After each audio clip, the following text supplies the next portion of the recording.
Puji Tuhan. Akhirnya teman-teman kita bertemu lagi dalam ibadah hit kali ini. Dan satu hal yang harus kita ingat, bahwa keadaan teman-teman yang luar biasa dan bahwa keadaan teman-teman yang masih sehat sampai sekarang ini, itu semua karena kasih karunia Tuhan. Itu semua karena cintanya kepada kita semua.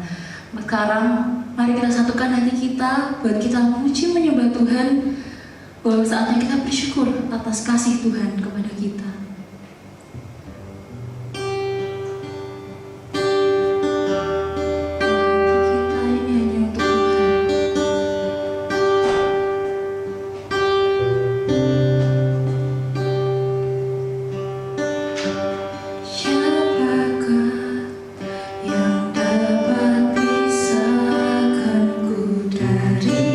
Kasih-Mu, tetesan dalam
Kami sangat bersyukur Bapa, Engkau telah hadir di tengah-tengah kami Tuhan. Engkau telah hadir di hati kami Tuhan, memenuhi hati kami ya Bapa. Sungguh rasa yang sangat luar biasa Tuhan, mendapatkan kasih daripadamu Bapa, mendapatkan cinta yang luar biasa daripadamu Bapa. Ini yang kami ingini Bapa, ini yang kami rindukan Bapa. Kau mengisi hati kami, Kau mengisi hari-hari kami Bapa. Ya Yesus, Kau sungguh baik Bapa.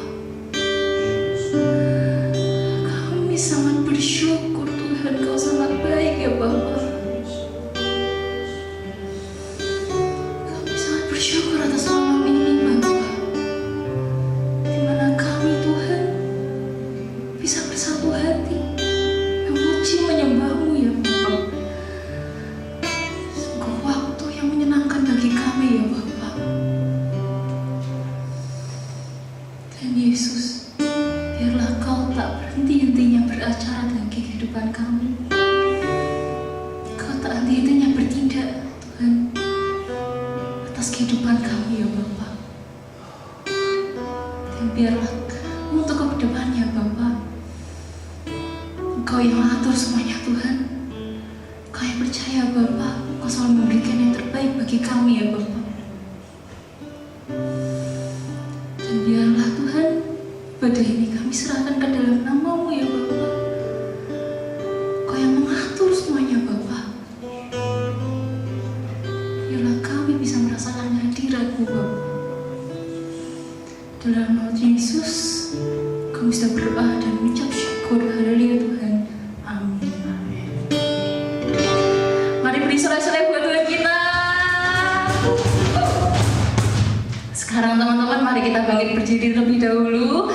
Sekarang adalah waktunya buat kita merasakan sukacita daripada Tuhan, karena Tuhanlah sukacita, pengharapan, dan kehidupan bagi kita.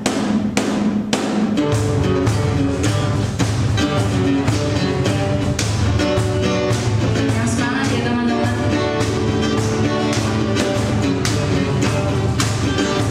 Ayo kita berpikir bareng-bareng buat Tuhan.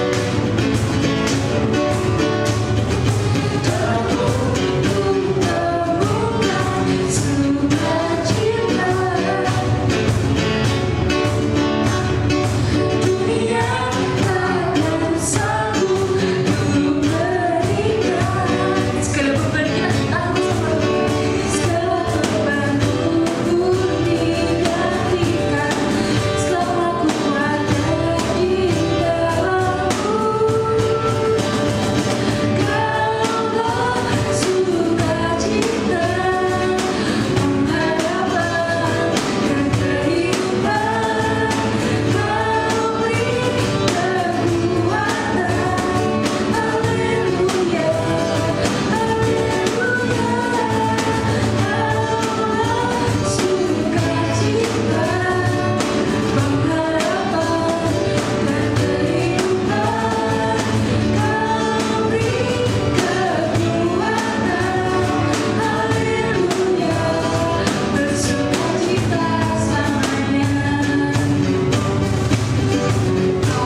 Shalom. Teman-teman semua dimanapun Anda berada, mari kita akan berdoa untuk menerima berkat firman Tuhan pada hari ini. Terima kasih Tuhan, kami sungguh bersyukur Tuhan beri kami sekali kesempatan untuk dapat beribadah bersama meskipun masih secara online. Kami tetap bersyukur, tetap bersemangat, tetap bersukacita, tetap percaya Tuhan kami dahsyat dan luar biasa. Dan sebentar kami terima firman-Mu Tuhan, tolong hamba-Mu bisa menyampaikan apa yang menjadi pesan-Mu tepat seperti apa yang Engkau inginkan. Dan biar firman-Mu ini boleh menjadi rema untuk kami semua. Dalam nama Tuhan Yesus Kristus, haleluya, amin, haleluya. Nah, mari kita akan membuka Alkitab kita. Ada satu ayat di dalam 1 Korintus 15 ayat yang ke-33. 1 Korintus 15 ayat yang ke-33. Di sana firman Tuhan berkata, janganlah kamu sesat pergaulan yang buruk, merusakkan kebiasaan yang baik. Nah, ayat ini secara khusus berbicara tentang yang namanya pergaulan, saudara. Nah, manusia itu adalah makhluk sosial. Artinya manusia tidak dapat hidup sendiri atau membutuhkan orang lain dalam hidupnya untuk melakukan berbagai hal, berbagai kegiatan, ya. Manusia tidak bisa sendiri, membutuhkan orang lain. Karena itu tentu dalam hidupnya manusia erat dengan yang namanya pergaulan. Ya, pergaulan bisa juga diartikan sebagai persahabatan, perkumpulan, saudara kasih Tuhan, antara yang satu dengan yang lain, saudara. Ada pergaulan dengan orang lain. Nah, saudara kasih Tuhan, pergaulan dalam hidup kita itu dibagi menjadi dua jenis, yaitu pergaulan yang baik dan pergaulan yang buruk. Di mana 1 Korintus 15 ayat 33 tadi mengingatkan kepada kita bahayanya jika kita ada dalam sebuah pergaulan yang buruk. Ya, pergaulan yang buruk itu dalam salah satu terjemahan bahasa Inggris diterjemahkan dengan bad company, saudara. Pergaulan yang buruk. Nah, lalu bagaimana kita bisa tahu bahwa kita sedang ada dalam pergaulan yang buruk? Dan ada beberapa ciri dari pergaulan yang tidak baik atau pergaulan yang buruk. Saudara, ada beberapa ciri dari pergaulan yang buruk.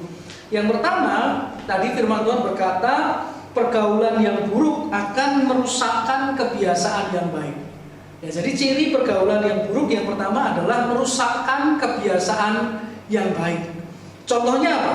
Contohnya gini, orang yang rajin atau anak yang rajin kemudian jadi malas. Ya, orang yang rajin kemudian jadi malas. Nah, itu pergaulan yang tidak baik. Kita bergaul dengan seseorang, kita rajin kemudian jadi malas.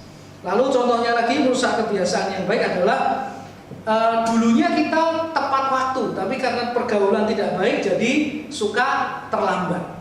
Nah, itu saudara. Ya, dulunya tepat waktu, on time, tapi karena pergaulan kemudian kita jadi orang yang suka terlambat. Kemudian contoh lagi apa? Kebiasaan yang baik yang rusak. Prestasi kita jadi menurun. Ya, kita kan ada yang masih sekolah, masih kuliah, saudara. Nah, ketika dalam pergaulan yang buruk, prestasinya bisa turun. Ya, prestasinya menjadi menurun. Nah, saya mau kasih satu contoh. Ini contoh yang positif, saudara. Ada seorang remaja di Tiongkok namanya Sisu. Dia melakukan satu hal yang inspiratif. Jadi Sisu ini punya seorang sahabat baik namanya Zhang Qi. Zhang Qi. Nah, Zhang Qi ini menderita satu penyakit namanya muscle atrophy atau bahasa sederhananya lumpuh otot. Sehingga sahabatnya ini tidak mampu berjalan lagi. Nah, rupanya Sisu ini tidak ingin sahabatnya kemudian prestasinya turun dan tidak bisa sekolah meskipun sedang sakit. Jadi karena dia tidak ingin sahabatnya absen sekolah karena tidak bisa berjalan, Sisu selalu setiap hari datang ke rumahnya dan menggendongnya untuk pergi ke sekolah. Sehari-hari Sisu datang ke asrama siswa tempat sahabatnya tinggal, dia mengantar dan menjemput Zhang sahabatnya ini. Dia juga tidak cuma menggendong, tapi dia juga membantu sahabatnya ini berganti pakaian, termasuk mencucikan pakaiannya, saudara. Kemudian mengantarkan makanannya 3 kali sehari dan menggendong sahabatnya ini pergi ke sekolah. Jadi ngajak temannya ke sekolah itu bukan digendong lalu diajak naik mobil ke sekolah. Enggak, saudara. Dari asramanya ke sekolah dia gendong temannya itu sampai di sekolah. Setelah sampai di sekolah, kadang-kali kelasnya berbeda. Jadi temannya ditaruh di satu kelas, kemudian dia pergi ke kelas lain. Kalau pergantian pelajaran, dia datang ke kelas sahabatnya digendong, dipindahin lagi ke kelas yang lain. Bahkan kalau waktu makan, ya dia gendong untuk temannya, sahabatnya itu ke kantin untuk bisa makan. Nah si Su ini menggendong sahabatnya namanya Zhang tadi bolak-balik setidaknya 12 kali setiap hari. Ya, dan mungkin 1 tahun sekitar 200 kali per tahun dia gendong sahabatnya ini. Dan yang luar biasa, dengan keadaan mereka yang bersahabat begitu erat, begitu dekat, ya sampai mau menggendong sahabatnya ini, ternyata kedua sahabat karib ini mendapat predikat sebagai siswa terbaik di kelas selama 3 tahun berturut-turut mereka dari sekolah sampai tamat SMA. Jadi ini teman SMA, saudara. Jadi bisa bayangkan inilah contoh pergaulan yang baik.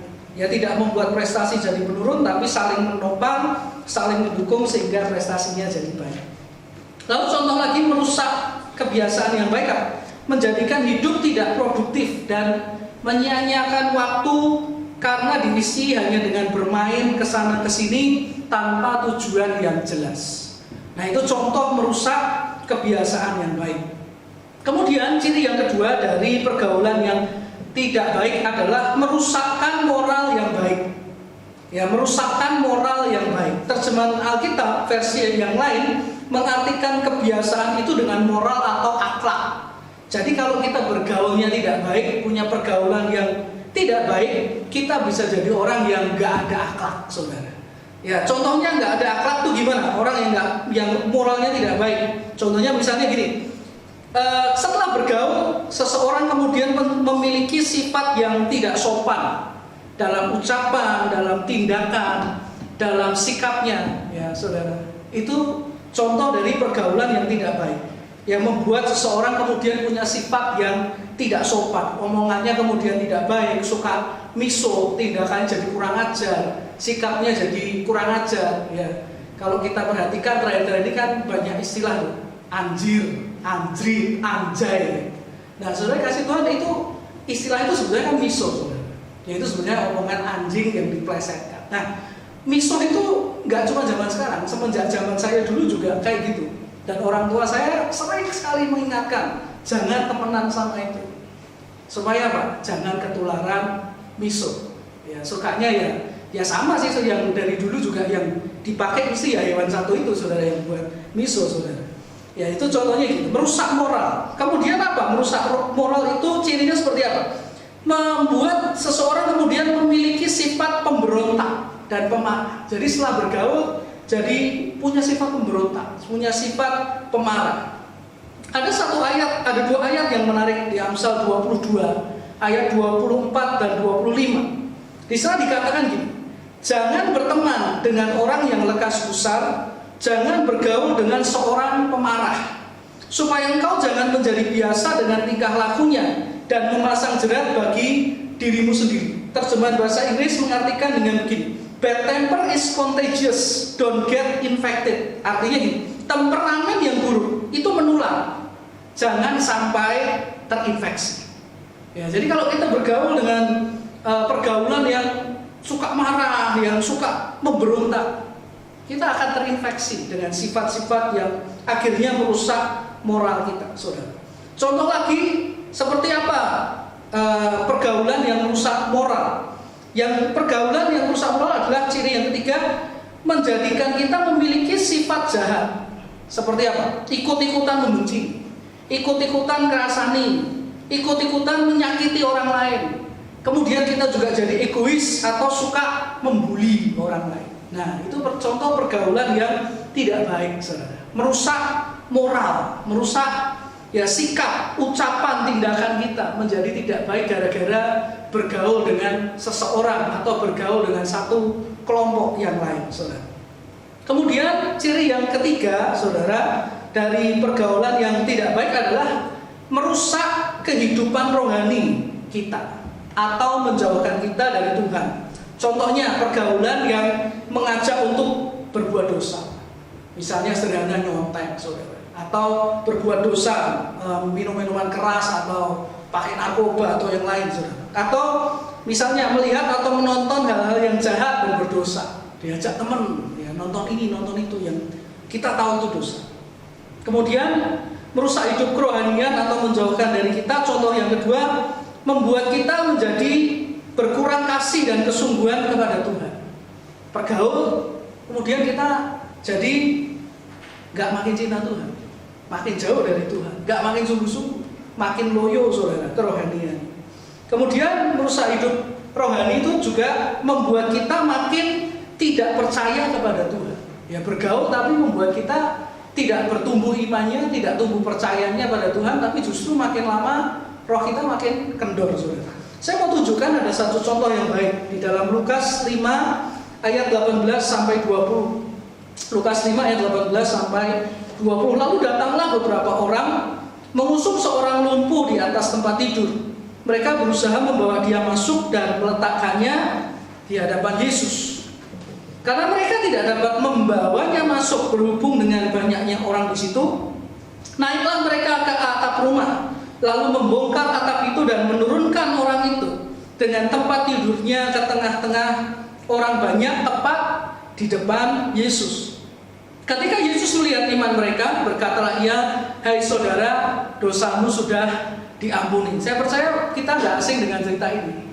Jadi ada satu kelompok orang punya teman sakit, mau dibawa kepada Tuhan Yesus, nggak bisa, saudara, karena Tuhan Yesus ramai dikeruputi orang di sekitar. Akhirnya mereka lakukan sesuatu, mereka bongkar atap rumah dan sahabatnya ini diturunkan, saudara, di depan Tuhan Yesus. Dan kalau Anda baca kisah tadi, ada satu hal yang menarik di ayat yang ke-20. Di sana dikatakan, ketika Yesus melihat iman mereka, bukan iman satu orang, dikatakan ketika Yesus melihat iman mereka, mereka semua, saudara, beriman. Jadi ini adalah orang-orang yang dalam pergaulannya menumbuhkan iman kepada Tuhan Yesus. Ini contoh pergaulan yang baik, saudara. Contoh pergaulan yang baik. Bergaul, imannya bertumbuh. Bergaul, cintanya sama Tuhan bertumbuh. Bergaul, rohnya menyala. Bergaul, rohnya semangat, saudara. Nah, sementara pergaulan yang buruk, bergaul kita jadi loyo imannya. Bergaul, semangatnya kepada Tuhan jadi hilang. Itu contoh pergaulan yang tidak baik. Nah, pertanyaan berikutnya gini. Lalu bagaimana sikap kita ketika dalam hidup kita ini kita menghadapi pergaulan yang buruk? Karena pergaulan yang buruk ini sesuatu yang nyata. Dan Alkitab mengatakan kita harus menyikapinya dengan serius, tidak dengan main-main. Jadi bagaimana kalau kita dalam hidup kita ini menghadapi pergaulan yang buruk? Nah, kita dapat bersikap terhadap pergaulan yang buruk dengan lebih dahulu melihat posisi kita dengan mereka. Melihat posisi kita dengan pergaulan kita itu, saudara. Bagaimana bersikap? Lihat dulu posisi kita dengan pergaulan kita itu. Yang pertama, jika kenyataannya posisi kita lebih kuat, saudara, dengan pergaulan yang buruk itu, kita bisa jadi terang dan garam bagi mereka. Kita bisa mempengaruhi mereka dengan kebenaran, dengan kebaikan, dengan kekudusan, dan dapat membimbing mereka kepada Kristus dalam pergaulan. Maka bisa dikatakan kita bisa menjadi dampak yang baik. Dan menurut saya itu posisi yang aman. Meskipun bergaul dengan pergaulan yang tidak baik katakanlah, tapi posisi kita di situ lebih kuat dari mereka. Dan hidup kita mempengaruhi mereka. Mereka yang tidak baik kemudian jadi baik. Mereka yang tidak sungguh-sungguh kemudian lihat hidup kita, ya kamu kok dekat sama Tuhan, ya harusnya aku hidup kayak gitu. Dan hidup mereka kemudian berubah. Nah, itu posisi yang aman, saudara. Kalau kita lebih kuat daripada mereka. Ada dua ayat di dalam Yakobus 5 ayat 19 dan 20. Di sana dikatakan, saudara-saudaraku, jika ada di antara kamu yang menyimpang dari kebenaran dan ada seseorang yang membuat dia berbalik, ketahuilah bahwa barang siapa membuat orang berdosa berbalik dari jalannya yang sesat, ia akan menyelamatkan jiwa orang itu dari maut dan menutupi banyak dosa. Nah inilah posisi kita kalau pergaulan yang buruk itu kita lebih kuat, saudara. Kita akan membawa mereka berbalik dari jalannya yang sesat, menyelamatkan jiwa orang itu dari maut dan menutupi banyak dosa. Karena mereka nanti akan bertobat dengan melihat contoh hidup kita. Dan saya percaya inilah sebetulnya yang sering jadi doa anak-anak Tuhan. Ketika dalam pergaulan pengen ngerubah temannya, pengen temannya kenal Tuhan, betul? Pengen temannya itu ketika melihat wajahnya itu tidak melihat wajah, tapi melihat oh wajah Kristus. Nah, sehingga mereka berubah, saudara. Jadi yang pertama, lihat dulu posisi kita kalau berhadapan dengan pergaulan yang buruk. Kalau kenyataannya posisi kita lebih kuat, amanlah kita, saudara. Kedua, posisi kedua adalah jika kenyataannya posisi kita lebih lemah. Nah, jadi artinya begini. Ya selama ini mungkin ada dari kita bertekad nih, saudara, pengen mengubahkan pergaulan yang buruk. Tetapi ternyata setelah bertahun-tahun tidak ada hasilnya. Malah ternyata kitalah yang jadi jauh dari Tuhan. Kemudian kita merasa terpuruk, kita merasa gagal, kita merasa tidak mampu, dan bahkan kemudian kita terpengaruh dengan hal-hal yang buruk dari pergaulan yang tidak baik itu. Nah, kalau kenyataannya kita lebih lemah dari pergaulan yang buruk, apa yang harus kita lakukan? Ya kalau posisinya seperti itu, sebaiknya kita segera meninggalkan pergaulan yang semacam ini, atau kita lari dari pergaulan yang tidak baik. Ya, agar hidup kita jangan sampai terpengaruh dengan hal yang buruk lebih dan lebih dan lebih lagi, saudara. Kadang-kali ada orang yang wah nggak bisa, aku harus berusaha, dan akhirnya bukannya dia mengubahkan, malah dia yang diubahkan. Bukan dia yang menobatkan, dia yang dipertobatkan, saudara. Ya, ada satu ayat 1 Korintus 5 ayat 11. Tetapi yang kutuliskan kepada kamu ialah supaya kamu, di sana dikatakan dengan jelas, jangan bergaul dengan orang yang sekalipun menyebut dirinya saudara. Ini artinya adalah orang Kristen, saudara. Supaya kamu jangan bergaul dengan orang yang sekalipun menyebut dirinya saudara adalah orang cabul, kikir, penyembah berhala, pemfitnah, pemabuk, dan penipu. Dengan orang yang demikian janganlah kamu sekali-kali makan bersama. Nah, jadi kalau kita punya pergaulan yang tidak baik dan kita melihat kenyataan justru kita yang terpengaruh, ya alangkah baiknya kita segera lari dari tempat itu. Saudara kasih Tuhan, kita perlu ingat baik-baik bahwa akan sangat sulit kita mengubah atau mempengaruhi orang lain jika yang pertama kita sendiri bukan orang yang konsisten dengan kebenaran atau suka berkompromi dengan dosa, saudara. Akan sangat susah kita mengubah pergaulan yang buruk kalau kita sendiri bukan orang yang konsisten dengan kebenaran. Contohnya, Sabtu diajak pergi temennya, friend ayo jalan-jalan malam minggu. Gak mau saya mau ibadah online, UV, mau ibadah. Alah, udah ibadah bareng. Lu ibadah itu wajib guys. Ibadah dulu, Sabtu pokoknya ibadah dulu baru saya jalan-jalan. Wah, temennya bilang, wah keren ya. Tapi berapa minggu kemudian gantian dia telepon temennya, malam itu jalan-jalan yuk. Lalu temennya bilang, loh katanya kamu ibadah online dulu baru jalan-jalan. Aku kayak males kok. Yuk jalan-jalan. Nah kayak gini susah, saudara. Jadi contoh susah. Contoh lagi, diajak nyontek, gak mau, anak Tuhan kok nyontek.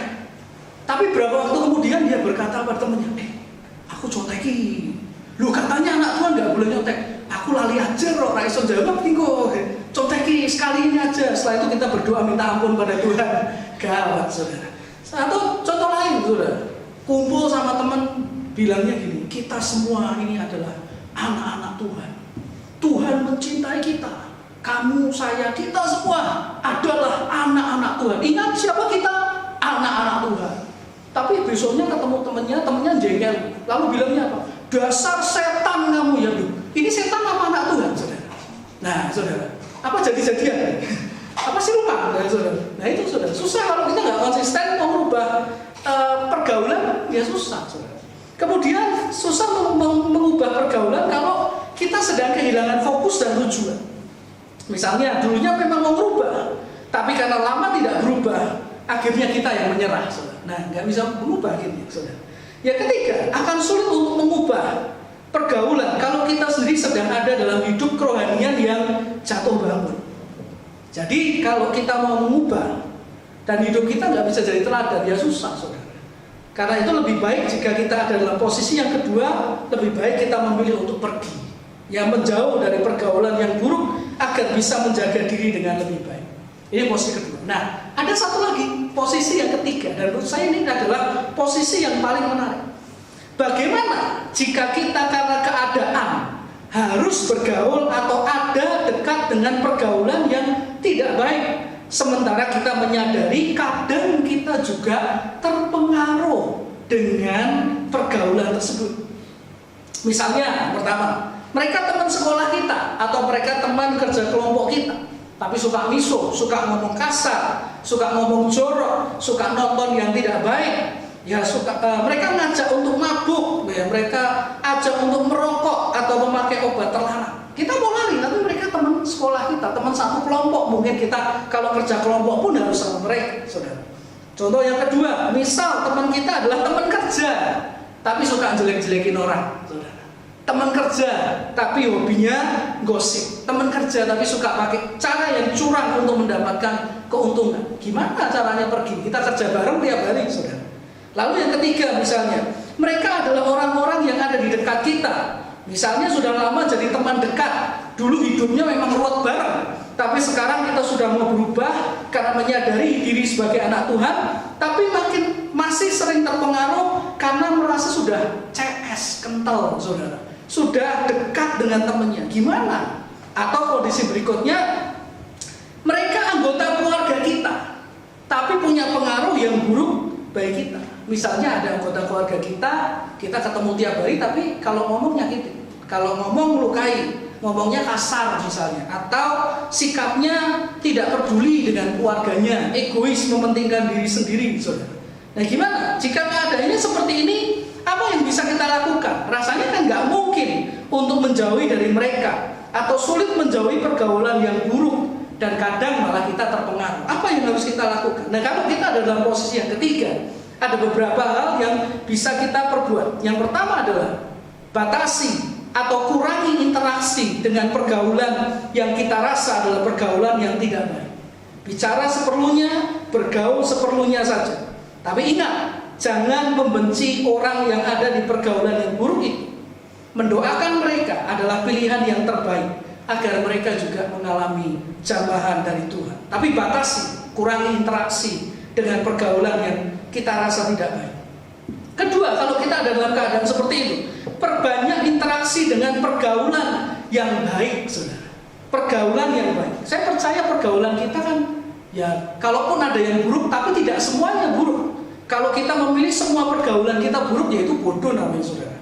Ya, dan kita perlu tahu, saudara, jika pergaulan yang buruk merusak kebiasaan yang baik, maka sebalik pergaulan yang baik akan menambah, menguatkan kebiasaan yang baik yang sudah ada dalam hidup kita. Jadi kalau kita ada dalam keadaan yang rasanya sulit, lari dari pergaulan yang tidak baik, perbanyak interaksi dengan pergaulan yang baik, yang membuat hidup jasmani dan rohani kita menjadi lebih baik dan positif. Yang ketiga, kalau kita dalam keadaan yang seperti itu, saudara, posisi yang ketiga, mari kita berdoa agar Tuhan melepaskan kita dari pergaulan yang buruk dan membawa kita kepada pergaulan yang baik, Saudara, berapa banyak dari saudara tahu Tuhan Yesus pernah mengajarkan satu doa yang disebut dengan doa Bapa kami? Tahu ya, doa Bapa kami kan? Bapa kami yang di surga, dikuduskanlah namamu, datanglah kerajaanmu, jadilah kehendakmu di bumi seperti di surga. Selanjutnya, dan yang menarik, di bagian terakhir dari doa Bapa kami dikatakan, dan janganlah membawa kami ke dalam pencobaan, tetapi lepaskanlah kami daripada yang jahat. Di bagian akhir disebutkan, jangan bawa kami dalam pencobaan dan lepaskanlah kami daripada yang jahat. Dan saya percaya ini termasuk di dalamnya pergaulan yang jahat, saudara.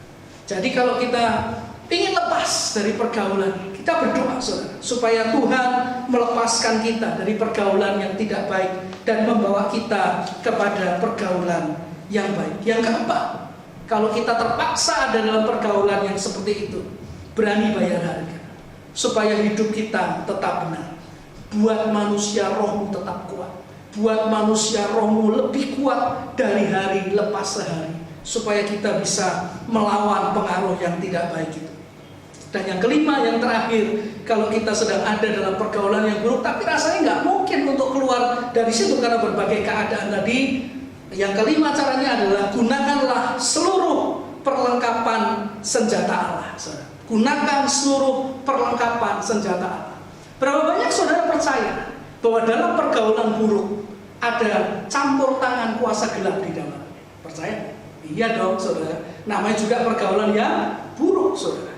Pasti ada campur tangan kuasa kegelapan di dalamnya. Nah, gimana supaya kita bisa bertahan melawan tipu muslihat dari iblis, termasuk di dalamnya ketika ada dalam pergaulan yang buruk? Firman Tuhan mengatakan, gunakan seluruh perlengkapan senjata Allah.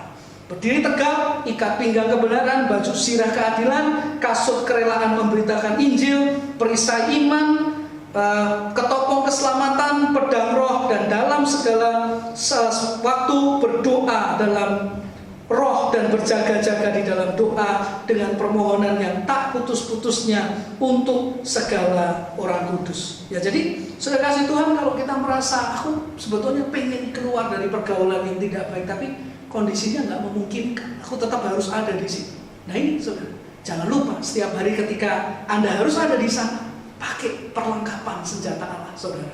Yang kuatkan manusia rohani kita, kuatkan doa kita, kuatkan roh kita, saudara. Berdoa kepada Tuhan supaya kita dilindungi dan dijagai dari segala yang jahat. Nah, saudara kasih Tuhan, firman Tuhan hari ini mengingatkan kepada kita waspada dengan pergaulan yang buruk, bad company, agar hidup kita terus dapat terjaga senantiasa dalam kekudusan, kebenaran, dan berkenan di hadapan Tuhan. Amin. Tuhan berkati kita. Mari kita berdoa.